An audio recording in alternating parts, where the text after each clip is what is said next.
Mi familia me llamó inútil y me echó de casa. 10 años después, trabajan para mí, y ni lo sospechan. Mañana descubrirán la verdad.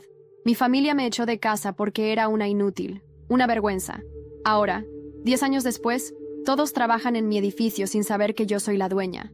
Mañana, en la reunión de la empresa, cuando me vean entrar como CEO, estaba parada frente a la ventana de mi oficina en el penthouse, observando cómo las luces de la Ciudad de México se iban encendiendo poco a poco al caer la noche. 50 pisos más abajo, los empleados salían del trabajo, entre ellos, mi papá, mi mamá y mi hermana, sin la menor idea de que trabajaban en mi edificio. 10 años atrás, me habían echado de nuestra casa. Dijeron que era inútil, una decepción, una vergüenza para la familia. Ahora trabajaban en mi empresa, Nova Tecnologías, sin saber que yo la había fundado, que yo era la CEO. La ironía no se me escapaba. «¿Señora Paredes?» La voz de mi asistente. «Sara», sonó por el intercomunicador. «Todo listo para la reunión general de mañana. ¿Estás segura?» Sonreí, tocando el vidrio frío de la ventana. «Segura. Ya es hora de que lo sepan. La noche en que me echaron de casa seguía ardiendo en mi memoria. Tenía 22 años, recién graduada en Ciencias de la Computación, y no en Derecho, la carrera que tanto querían que estudiara. «¿Y qué carrera es esa de las computadoras?», se burló mi papá. Para él, el éxito de verdad venía del prestigio y los contactos. Mi hermana, Daniela, era la consentida de la familia, la primera de su clase en Derecho, comprometida con el hijo de un senador. Todo lo que siempre soñaron en una hija. ¿Y yo? Yo era el fracaso, la que pasaba demasiado tiempo programando y muy poco haciendo networking en eventos del club. La gota que colmó el vaso fue cuando rechacé un puesto en el despacho de abogados de mi papá para irme a trabajar en una startup tecnológica. «Si eres demasiado buena para aceptar la ayuda de la familia», gritó, «entonces eres demasiado buena para formar parte de ella». Me dieron 1 hora para recoger mis cosas. Mi mamá se quedó en la puerta, con los brazos cruzados, viendo cómo metía la ropa a toda prisa en una mochila. «Esto es por tu bien». «Elena», dijo, «a veces uno tiene que tocar fondo para empezar a subir». Daniela sonrió con desprecio, detrás de mi mamá. «A ver si así aprendes lo que es la vida de verdad, en vez de andar jugando con las computadoras todo el día». Salí con 200 pesos en el bolsillo, una laptop y una idea que lo cambiaría todo. La startup donde entré trabajaba con una tecnología revolucionaria de inteligencia artificial, pero la gestión era un desastre. En 6 meses estaban al borde de la quiebra. Ahí vi mi oportunidad. Busqué inversionistas de riesgo con un plan para comprar y reestructurar la empresa. Al principio dudaron. Era joven, desconocida, sin experiencia en negocios, pero mi propuesta era sólida y mi dominio de la tecnología, absoluto. Conseguí el financiamiento. A los 25, transformé aquella startup moribunda en Nova Tecnologías, hoy una de las empresas tecnológicas de más rápido crecimiento en el país.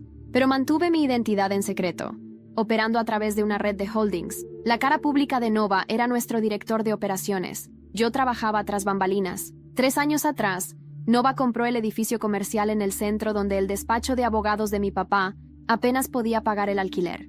En vez de desalojarlos, pedía a recursos humanos que los contrataran. Mi papá se convirtió en nuestro asesor jurídico. Mi mamá entró como gerente administrativa.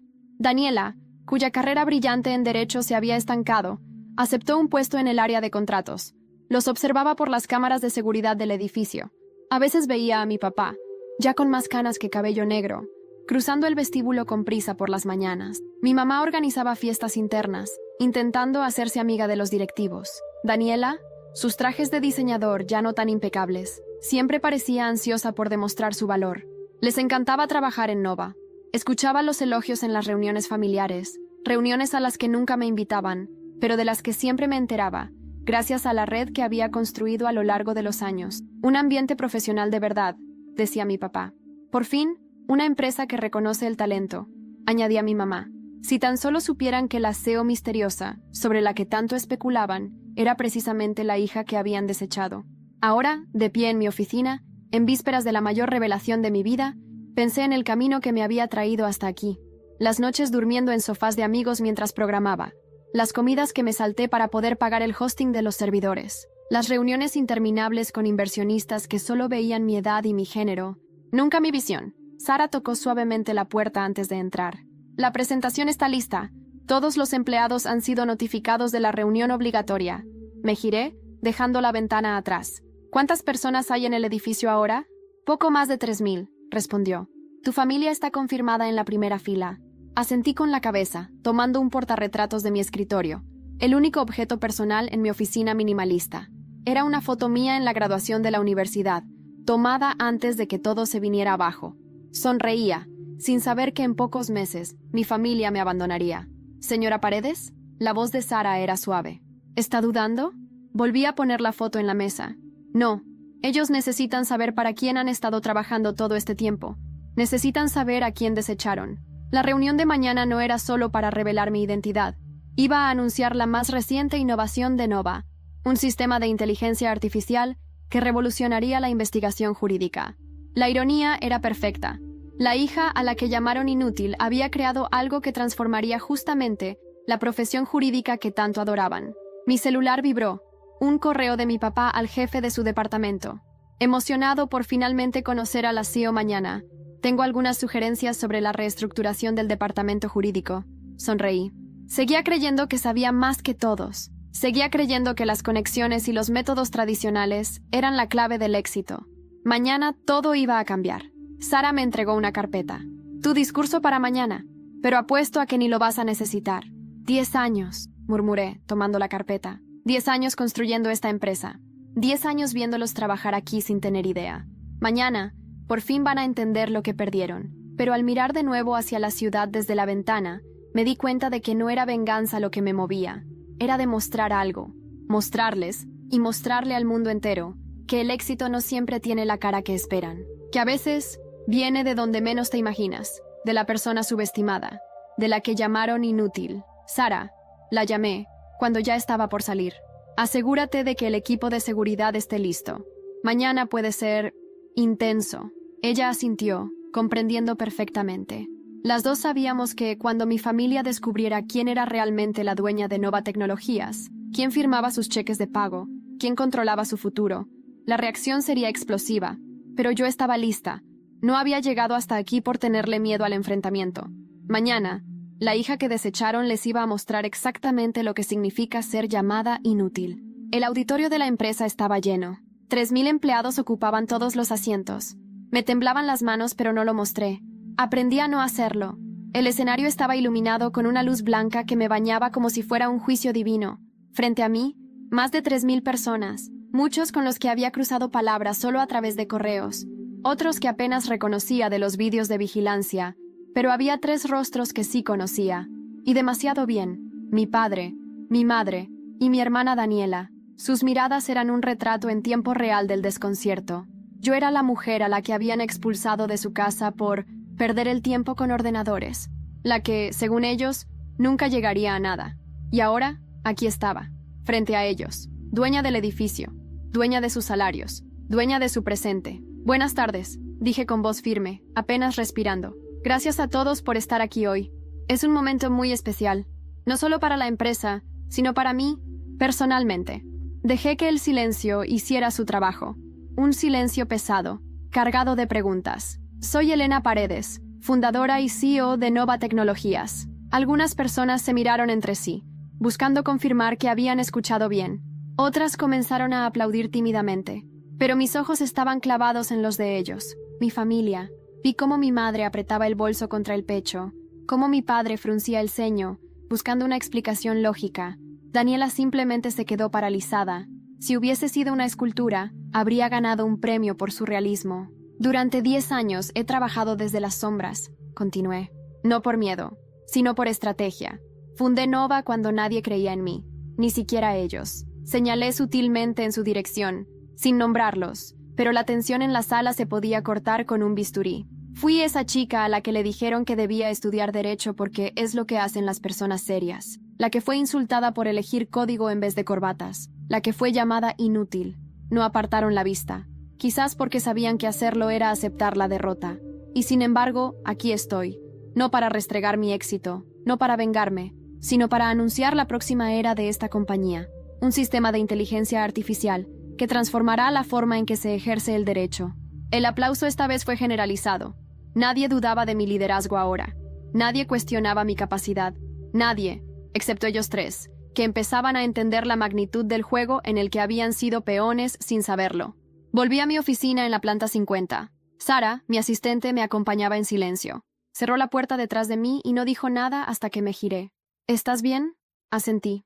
Caminé hasta la ventana, la misma desde donde solía observarlos salir del trabajo. Hoy los había enfrentado. No había gritado, no había llorado, pero ellos sabían. Sabían que cada segundo de su jornada laboral durante los últimos 3 años había sido para mí, que cada cheque que cobraron llevaba mi firma, aunque estuviera disfrazada tras una red de sociedades anónimas. Ahora van a querer hablar contigo, dijo Sara. Que esperen. Me senté, encendí una lámpara tenue y observé una vieja fotografía, mi graduación. Tenía los ojos llenos de sueños, sin saber que esa misma noche sería la última bajo el techo de mi familia. Me obligué a sonreír, no por satisfacción, por justicia. Mi teléfono vibró, un mensaje de un número desconocido. Sabía que eras tú. Necesitamos hablar. Clara, mi tía, la única que alguna vez me creyó, la que desapareció de la familia sin una explicación. Miré el mensaje. Luego, otra vibración. Esta vez, un correo electrónico de recursos humanos. Asunto: posible conflicto de interés detectado en el departamento de contratos, el departamento donde trabajaba Daniela. Respiré hondo. Sabía que esto no iba a ser fácil, pero estaba lista. Y ellos no. Aquella noche apenas dormí.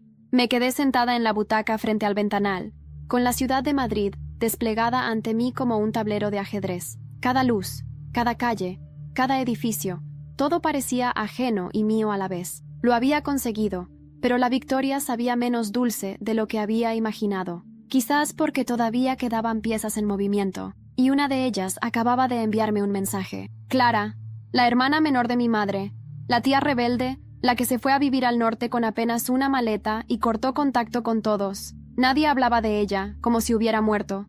Pero no estaba muerta, estaba muy viva, y había visto mi presentación. Sara, necesito un coche para esta tarde. Voy a Salamanca. Mi asistente me miró con sorpresa, pero no preguntó. Estaba acostumbrada a mis silencios. 3 horas después, llegué a una casa modesta, con una fachada de piedra desgastada y geranios en las ventanas. Clara me esperaba en el porche, más envejecida de lo que recordaba, pero con los mismos ojos claros que yo.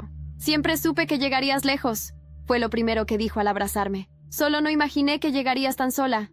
Entramos. Todo olía a lavanda y madera antigua. Me ofreció té, pero no lo probé. «¿Por qué me escribiste justo ahora?»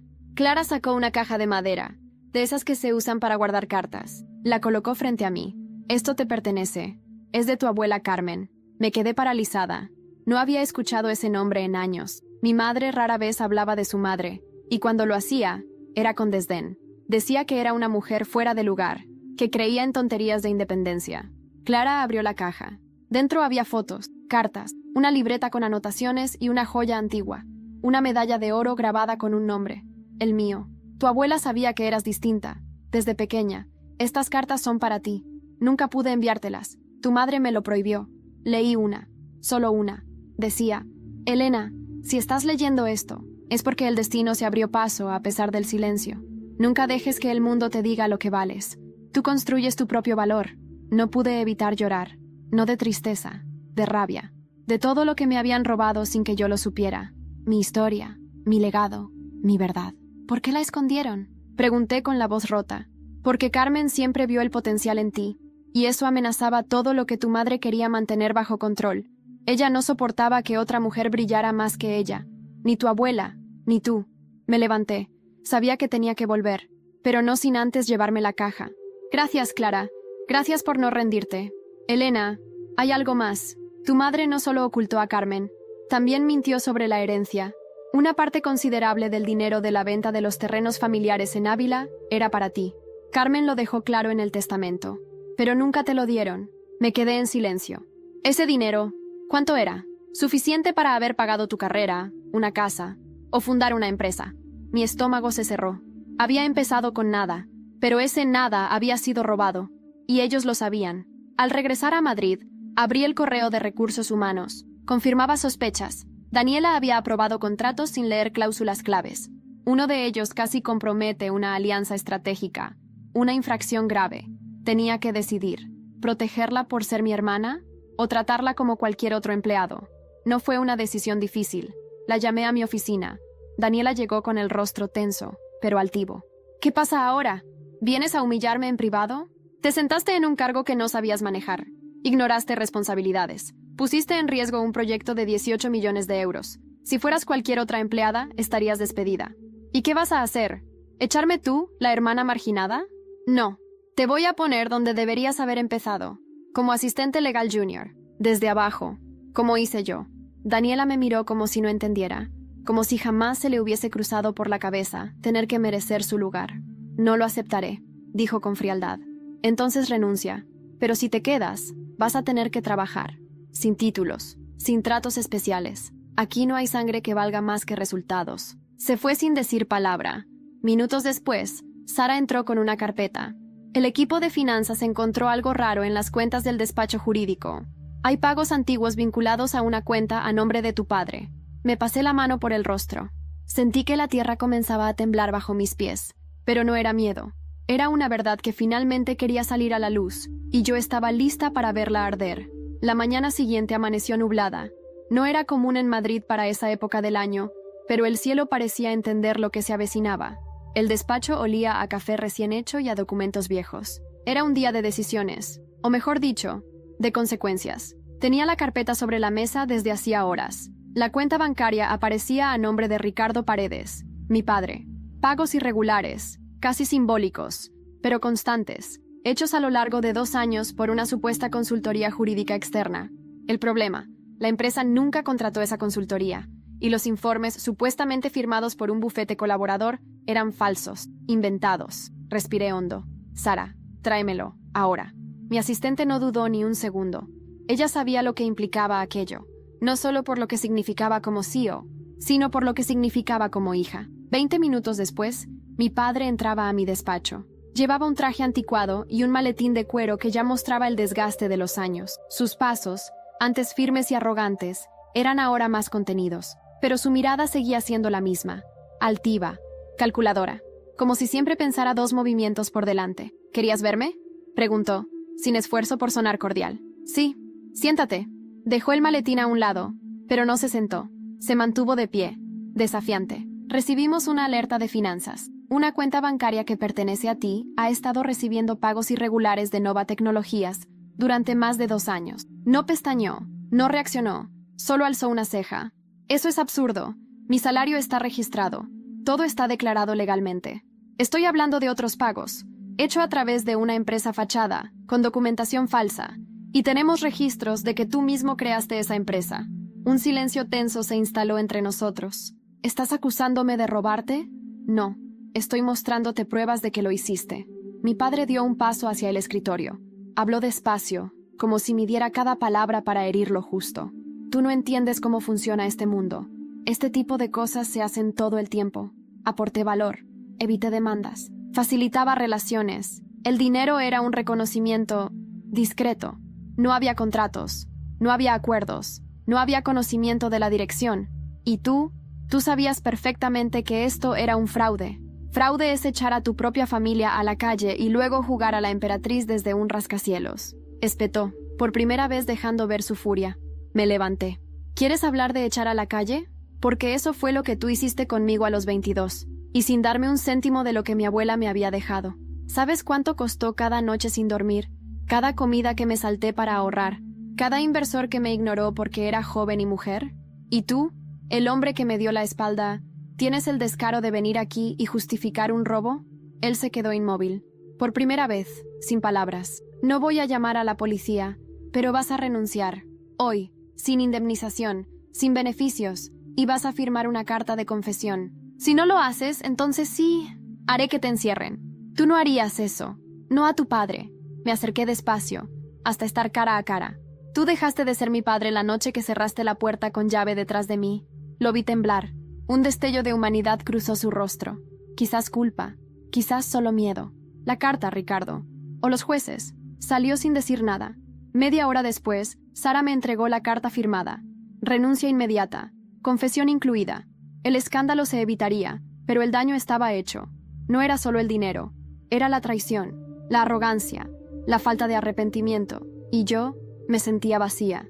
Como si, al quitarle el disfraz a ese ídolo que tanto me había hecho daño, me quedara sin enemigo, sin historia, sin padre. Sara se acercó con un sobre viejo, amarillento, con una flor seca dentro. Esto llegó con la documentación de Clara. Es otra carta de tu abuela. Lo abrí. Reconocí la caligrafía de inmediato. Si algún día descubres la verdad sobre Ricardo, no odies. Solo entiende.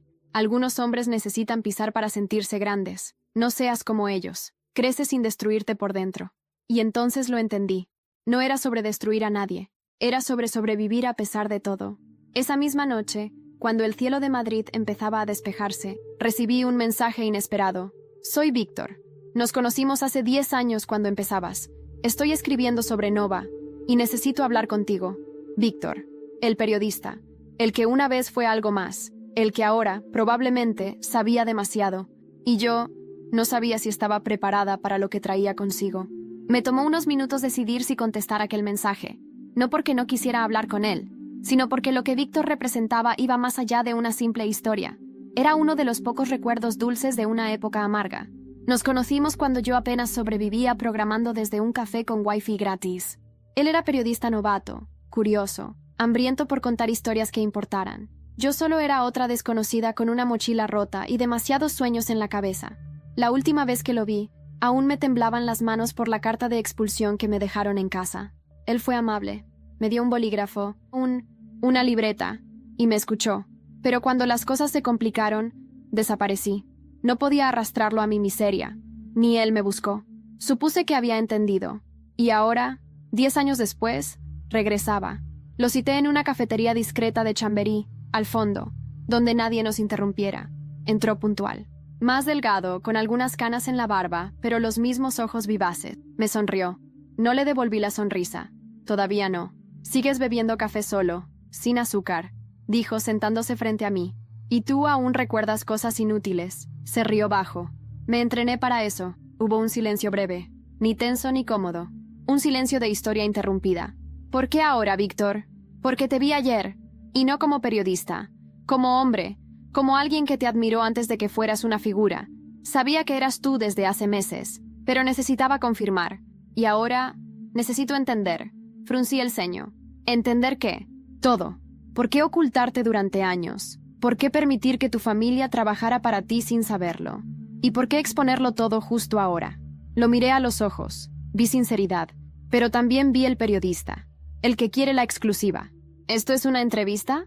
No, Elena. Esto es personal. Pero si decides contarlo, te aseguro que nadie lo escribirá mejor que yo. Suspiré. Es fácil. Ellos me destruyeron. Me echaron a la calle sin más. Me llamaron inútil. Decidí que, si el mundo no me abría una puerta, yo construiría el edificio. Y ahora que lo hice, ellos están dentro. Y necesitan saberlo. No por ego, por justicia. Él asintió tocándose la frente con los dedos. ¿Y no crees que eso sea venganza? ¿Y si lo es? ¿No tengo derecho? No respondió. Me estudió, como si intentara leer más allá de las palabras. ¿Y qué viene ahora? Eso intento descubrir. Pero no termina aquí. Hoy mismo, tuve que despedir a mi padre por fraude. Su expresión cambió. ¿Fraude? Le resumí todo. Los pagos ilegales, la renuncia, la carta. Cuando terminé, no dijo nada por un momento. ¿Puedo publicar esa parte? No aún. No hasta que termine de limpiar todo. Víctor se inclinó hacia mí. Bajó la voz. Entonces deberías saber algo. Uno de mis contactos en el juzgado me dijo que Daniela está preparando una demanda laboral contra Nova. Quiere argumentar discriminación y represalias familiares. Me quedé paralizada. ¿Qué? No estás sola. Hay un abogado detrás, conocido por destruir reputaciones con medias verdades. Está reuniendo documentos. Quiere mancharte públicamente antes de que tú puedas consolidarte como la nueva figura femenina del sector tech. El café se me enfrió entre los dedos.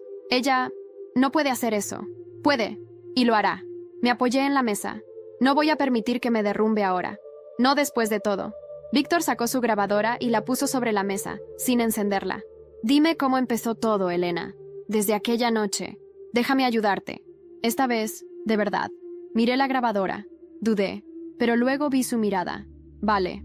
Pero si vas a contar mi historia, que sea entera. Con todo. Todo, repitió él. Esa noche volví a casa con la grabación entera en un USB. Víctor me lo entregó antes de irse. Al llegar al ático, Sara me esperaba en el pasillo. Hay algo que debes ver, me dijo, tensa. Me llevó a su portátil. En la pantalla, un vídeo que se estaba haciendo viral. Daniela. Una entrevista grabada en secreto. Sentada en una silla, fingiendo fragilidad. llorando ante un periodista sensacionalista. Mi hermana me humilló, me degradó sin razón, solo porque un día no fui lo que ella quería que fuera. Y al fondo, una música melancólica. Imágenes nuestras de pequeñas, la típica manipulación emocional, perfecta para redes. Sara pausó el vídeo. Esto va a doler. Apagué la pantalla. Me senté. Y supe que la guerra acababa de comenzar. Vi el vídeo 3 veces. No porque no entendiera lo que decía, sino porque necesitaba procesar que aquella mujer frente a la cámara, vestida de blanco roto, con lágrimas perfectamente calculadas, era la misma que me miraba con desprecio la noche en que me echaron a la calle, con una mochila y 200 euros en el bolsillo. Daniela, mi hermana, la estrella de la familia, la promesa de continuidad para el linaje de abogados que tanto idolatraba mi padre, la que me miraba por encima del hombro incluso cuando las cosas ya se habían invertido. Ahora, intentaba usar su caída para arrastrarme con ella. El vídeo tenía más de 3 millones de visualizaciones. Los titulares lo reproducían sin descanso. CEO poderosa humilla a su hermana por venganza. Una historia de rivalidad entre hermanas que divide opiniones en redes. Era todo lo que necesitaban para alimentar el morbo. Esto está planeado, dije, caminando por la oficina sin poder quedarme quieta. No fue una simple entrevista. Esto lleva semanas gestándose. Sara asintió. Tienen un equipo de relaciones públicas detrás. Están usando las viejas fotos de tu infancia. Y ese abogado, Miguel Salvatierra, lo contrató ella. Tiene fama de manipular narrativas hasta hacerlas parecer verdades absolutas. Me detuve en seco. Conozco a ese tipo. ¿De dónde? Fue compañero de mi padre en la facultad. Era más joven, pero siempre estuvo a la sombra. Mi padre lo despreciaba por demasiado ambicioso y poco ético. Parece que encontró la aliada perfecta. Apreté los puños. Podía sentir cómo se me cerraba el pecho. Esa sensación viscosa de impotencia mezclada con rabia. Pero no iba a quebrarme. No ahora. Convoca una reunión de crisis con comunicación y legal. Y quiero que investiguemos cada paso que dio Daniela en la empresa desde el primer día. Contratos, correos, grabaciones, todo. Si vamos a esta guerra, no va a ser con los ojos vendados. Sara se retiró. Y yo fui al archivo digital. Había algo que nunca olvidé. El día en que Daniela fue contratada, meses después de que el despacho de mi padre se quedara sin fondos para pagar el alquiler. Yo había dado la orden de contratarlos a todos como una forma silenciosa, de mostrarles que el poder ahora estaba de este lado. Pero también me aseguré de dejar una cláusula específica en sus contratos, una que exigía confidencialidad absoluta sobre cualquier relación de parentesco con directivos, y que anulaba beneficios si se revelaba. Y Daniela había firmado. Guardé el archivo. Esa misma noche salí sola. Me bajé del coche varias calles antes del apartamento de Víctor. No le había avisado. Solo aparecí. Él abrió la puerta en pijama, confundido. ¿Qué pasa? Necesito que publiques. Todo. Mi historia. Con pruebas. Y necesito que lo hagas ya. ¿Estás segura? Asentí. Quiero que el mundo sepa quién soy, quién fui y quién me hizo serlo. Con nombres, con fechas, con cada lágrima y cada decisión. Víctor me hizo pasar. Su apartamento era pequeño, lleno de libros y tazas de café olvidadas. Nos sentamos. Empezó a grabar. Le hablé durante 3 horas, desde mi infancia hasta el fraude de mi padre, desde las cartas escondidas de mi abuela hasta la traición de Daniela. Cada palabra salía de mí con una mezcla de furia y liberación, como si, por primera vez, me sacara el peso de los hombros. Cuando terminamos, él se quedó en silencio. Es la historia más poderosa que he escuchado, dijo, casi susurrando. Pero te va a costar. Ya me costó. Ahora quiero que valga la pena. 2 días después, el artículo salió publicado en El Independiente. Con pruebas, con documentos, con grabaciones. El título era simple: La hija inútil que construyó un imperio. La verdad de Elena Paredes. Explotó. La opinión pública se dividió, pero por primera vez tenía mi voz. No filtrada, no manipulada. Mi historia, tal como fue. Daniela respondió con más vídeos, más lágrimas, más declaraciones sobre dolor familiar, pero ya no colaban igual. El artículo de Víctor estaba documentado hasta el último detalle. Esa misma semana, recibí una carta de un despacho de abogados, no de Salvatierra, uno diferente. En el remitente, el nombre que menos esperaba, Mamá. La abrí con manos temblorosas. No quiero verte, pero necesito hablarte. Hay cosas que no sabes, cosas que tu padre y yo escondimos. Ven sola, a la casa de Ávila, el sábado. Isabel. Me quedé helada, no por miedo, sino porque la casa de Ávila era donde mi abuela Carmen vivió sus últimos años, un lugar al que nunca me habían dejado ir. Y ahora, Me estaban llamando allí.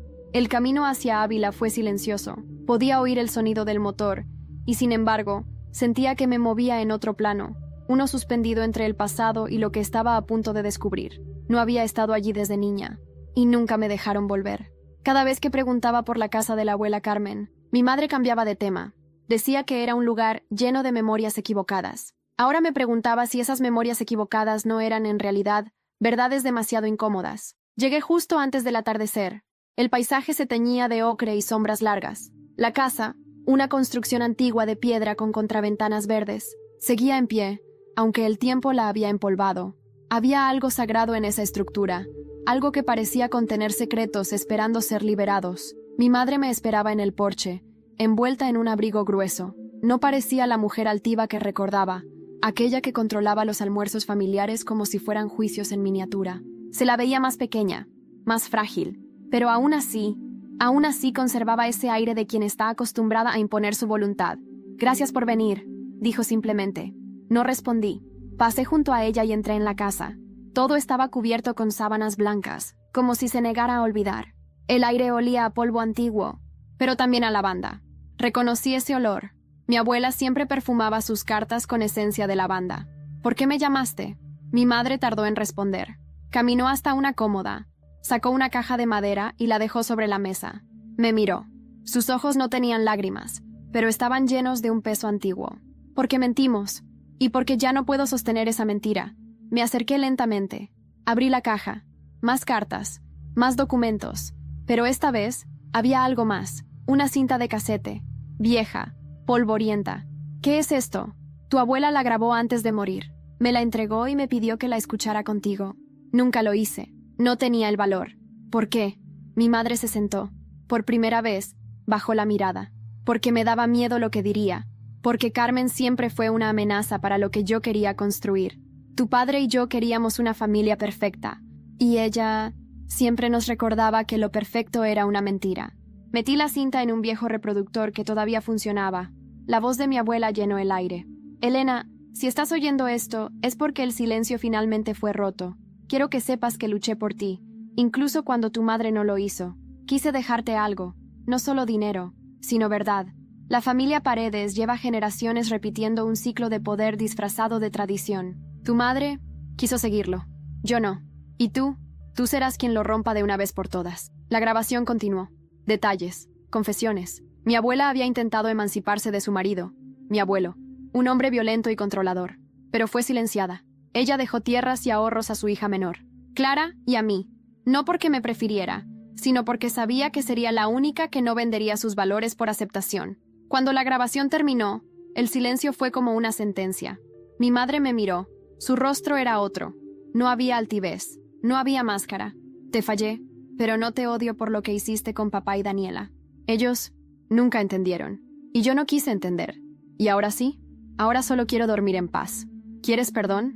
«No, solo verdad». Salí de la casa sin decir más. Llevaba la caja conmigo, pero dejé atrás algo más, la expectativa de alguna vez tener una madre como la que siempre imaginé. De camino a Madrid, el móvil no paraba de vibrar.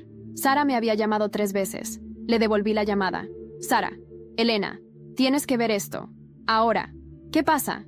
«Es Víctor. Publicaron un vídeo. Alguien lo grabó saliendo de tu apartamento. Dicen que es tu amante, que filtró documentos confidenciales». «¿Qué?». «Están tratando de desacreditarlo. Lo están atacando en redes. Salvatierra ya está moviendo piezas legales. Y están usando imágenes manipuladas de tu sistema de IA. Dicen que tienes acceso a datos privados de empleados». Cerré los ojos. Sentí como el mundo volvía a sacudirse. «Envía un equipo de protección para él. Ahora, que no esté solo. Que no».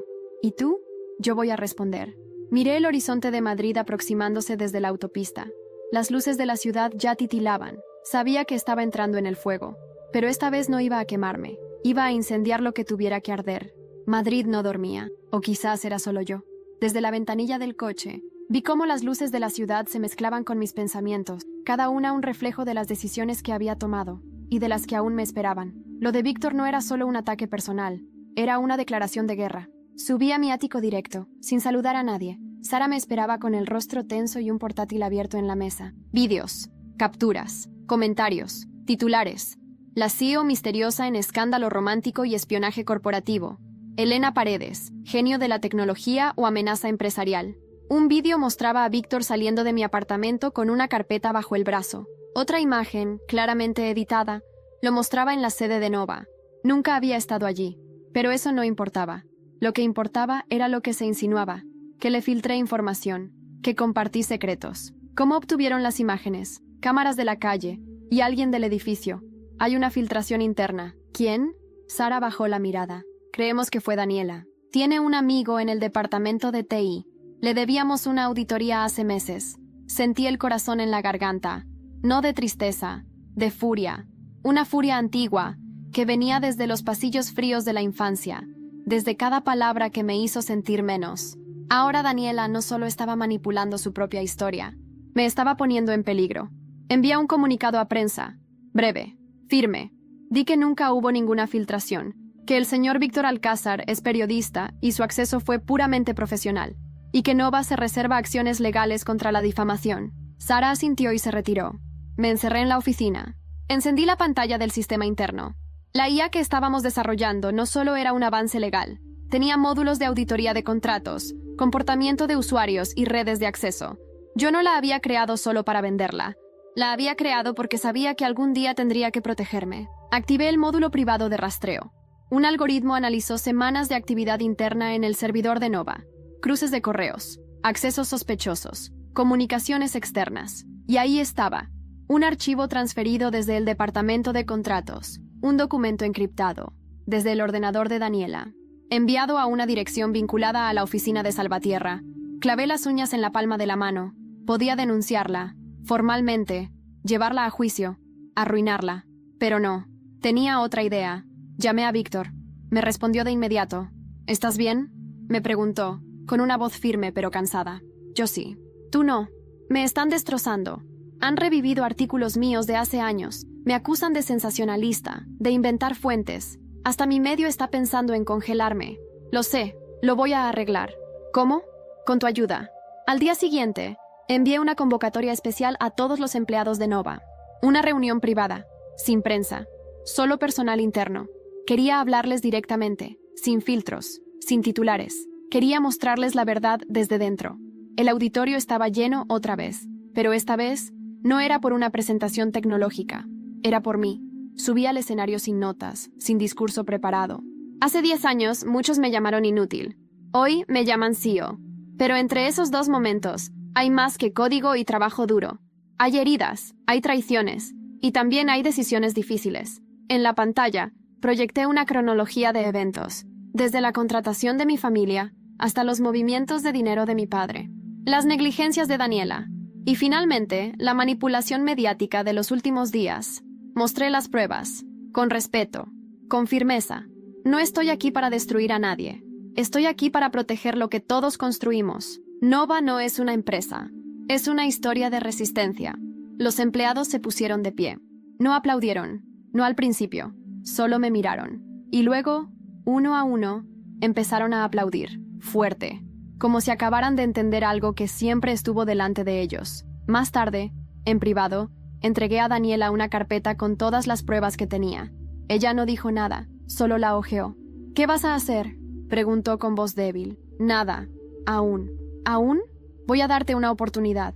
Una sola. Puedes irte ahora, sin escándalo, sin vergüenza pública. Pero si das otro paso hacia mí o hacia Nova, no quedará nada de ti que pueda rehabilitarse. Ella tragó saliva. No puedes ser tan cruel. No soy cruel. Solo aprendí a no tener piedad con quien me quiere ver destruida. Salió sin mirar atrás. Víctor me esperaba en el pasillo. ¿Estás segura de que no prefieres exponerla? No quiero una hermana derrotada. Quiero una mujer que entienda lo que significa perderlo todo. ¿Y tú? ¿Qué vas a hacer ahora? Lo miré. Ahora voy a terminar lo que empecé. Pero esa noche, recibí una llamada desde la notaría de mi abuela.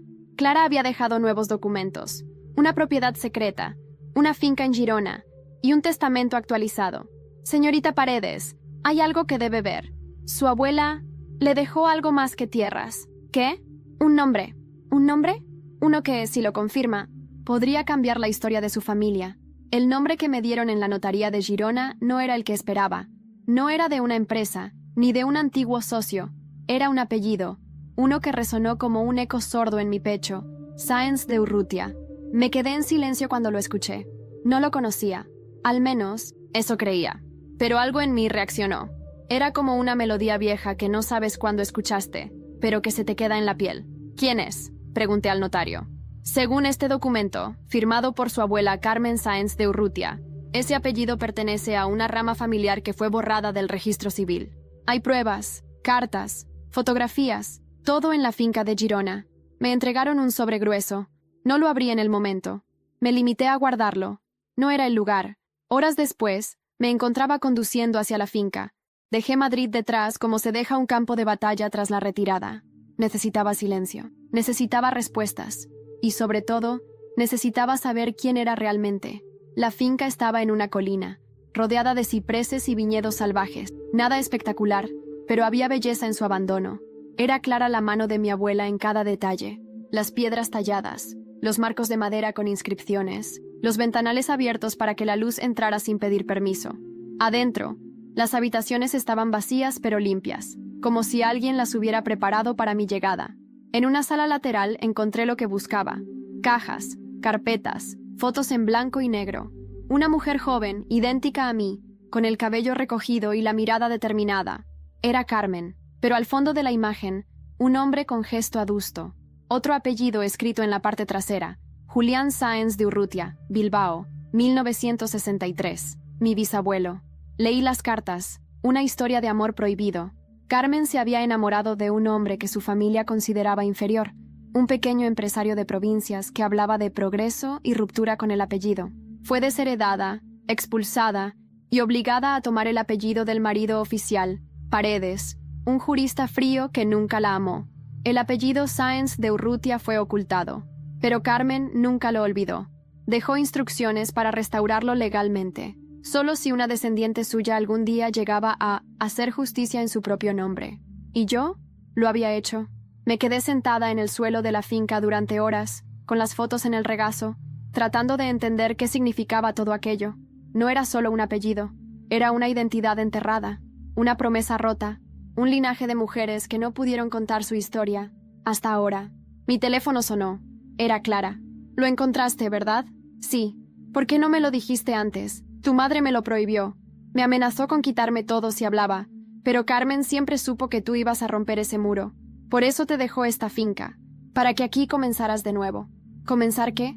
Una familia distinta.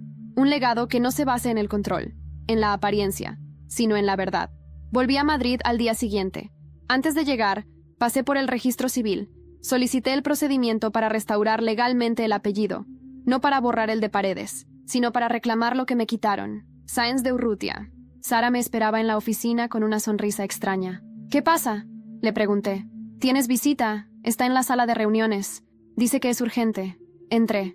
Daniela estaba allí, pero no como la última vez. Ya no tenía maquillaje perfecto ni la postura altiva de quien espera favores. Estaba rota. O, al menos, por fin real. «Quiero hablar», dijo. «Habla».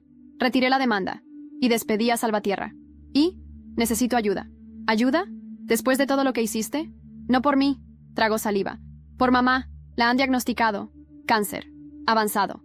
Mi corazón se detuvo un segundo. «¿Estás mintiendo?» «No. Está en el hospital Ruber. Me llamó esta mañana. Pidió verte. No a mí. A ti». Sentí como todo lo que había construido temblaba bajo mis pies. «¿Qué quiere?» «Dijo que necesitaba confesarte algo. Algo sobre ti. Y sobre la empresa». Me quedé en silencio. No por sorpresa, sino porque algo dentro de mí ya lo sabía. El pasado aún no había terminado de hablar. Fui al hospital sin pensarlo demasiado. No llevé a nadie, ni guardaespaldas, ni asistentes, ni Sara. Solo yo. Porque en el fondo, lo que me empujaba no era la necesidad de proteger mi reputación. Era algo más visceral, algo que ni siquiera quería nombrar. Necesidad de cerrar el círculo. El hospital Ruber estaba tranquilo esa tarde. Caminé por los pasillos en silencio, con los pasos amortiguados por la cera brillante del suelo. Nadie me reconocía. Era una visitante más, como siempre había sido para ella. La habitación 416 tenía la puerta entreabierta. Toqué 2 veces antes de entrar. Allí estaba, mi madre, sentada en la cama, con una bata blanca y una manta sobre las piernas, el rostro pálido, los ojos hundidos, pero aún con la elegancia contenida de quien vivió décadas intentando parecer invulnerable. «¿Has venido?», susurró, como si le sorprendiera. No por ti, por mí. Asintió levemente. Me señaló una silla junto a la cama. Me senté. Durante 1 minuto, no hablamos, solo respiramos el mismo aire. Un aire pesado. Daniela me lo contó todo. Dijo finalmente. Lo que hiciste, lo que lograste, todo lo que ocultaste. Supongo que esperas que te diga que estoy orgullosa. No, ya no espero nada. Ella se rió. Una risa seca, sin alegría. Eso lo heredaste de mí. Esa frialdad cuando te rompen. La miré, y por primera vez, no vi a la mujer que me hizo sentir pequeña. Vi a una persona, vieja, frágil, humana. ¿Qué es lo que tenías que decirme? Mi madre suspiró. Levantó la mano con dificultad y sacó de la mesa de noche una carpeta delgada. Me la ofreció. La abrí. Lo que vi me heló la sangre.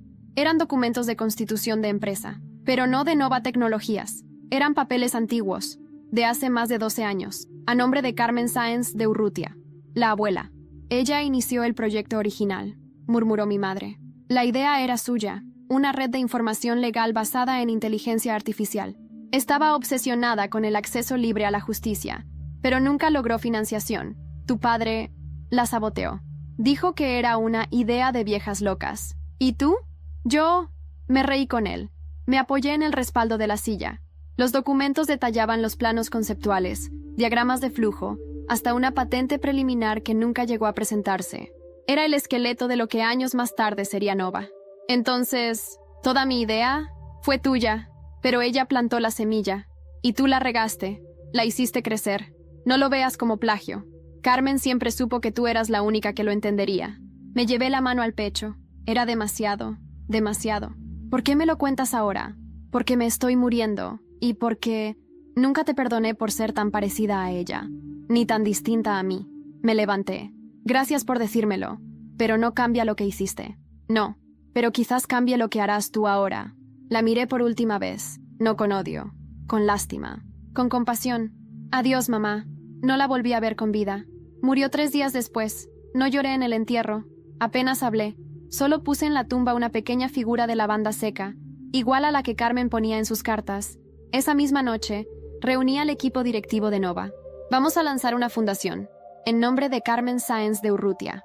Será un fondo para innovación legal con perspectiva social. Ayudará a mujeres emprendedoras que no tienen respaldo, a jóvenes expulsadas, a inútiles, que solo necesitan una oportunidad. Uno de los ejecutivos me preguntó, ¿y el apellido Paredes? ¿Queda donde pertenece? En el pasado. Cuando me quedé sola en la oficina, encendí el ordenador. El sistema de IA estaba listo. Era funcional, poderoso. Podía cambiar la forma en que se accedía a la justicia en España. Pero antes de activarlo, hice algo más. Abrí un vídeo. Uno que habíamos editado con Víctor. Una carta audiovisual. Mi historia. Pero contada con todas las piezas. Desde Carmen hasta la empresa. Desde la expulsión hasta el renacimiento. Y al final, una frase. No se trata de venganza. Se trata de memoria. Y de justicia. El vídeo se publicó al día siguiente. Se volvió viral. Pero esta vez no hubo escándalo. Hubo respeto. Hubo lágrimas. Hubo verdades que por fin encontraron luz. Y justo cuando pensé que todo se calmaba, Sara entró a mi despacho con una cara que no veía desde hacía tiempo. ¿Qué pasa? Hay una persona esperando abajo. Dice que te conoció hace muchos años. Que le diste tu primer código para probar. Que nunca te olvidó. Fruncí el ceño. ¿Nombre? Sara dudó. Mario. Mario del Castillo. Mario. Mi primer jefe. Mi primer mentor. Mi primera decepción. Estaba de vuelta. Mario del Castillo. Hacía más de una década que no oía ese nombre. Él fue el fundador de la primera startup donde trabajé. Me dio la oportunidad cuando nadie lo hacía. Pero también fue quien me traicionó. Abandonó el proyecto cuando las cosas se complicaron y vendió su parte en silencio cuando la empresa empezaba a mostrar signos de vida. Lo encontré en la recepción, envejecido, más bajo de lo que recordaba. Vestía sencillo. No había arrogancia en sus ojos, solo algo más complejo. Culpa. «Hola, Elena», dijo, como si estuviéramos retomando una conversación interrumpida. «¿Qué haces aquí? He seguido tu historia. Toda. Lo vi todo. Y necesitaba verte en persona. Pedirte perdón». Le señalé la sala de reuniones. Nos sentamos sin tocar el café. «¿Qué quieres exactamente?» «Quiero cerrar algo. Cuando me fui, no fue porque no creyera en ti. Fue porque me moría de miedo. La presión, los inversores, las deudas, no estaba hecho para eso. Pero tú sí». No dije nada. Vi lo que hiciste con Nova, lo que hiciste con tu nombre, Con tu historia, me hizo pensar que, quizá, yo podría hacer algo decente antes de irme de este mundo. Me entregó una carpeta. Una pequeña compañía. Tecnologías verdes. Sin inversores aún. Apenas una idea. Quiero donarla. A la Fundación Carmen. En memoria de alguien que creyó en mí, incluso cuando yo no supe corresponder. Tomé la carpeta. No prometí nada, pero lo acompañé hasta la puerta. ¿Sabes qué es lo que más me sorprende de ti, Elena?, preguntó al irse. ¿Qué? Que no hayas dejado que la furia te comiera por dentro.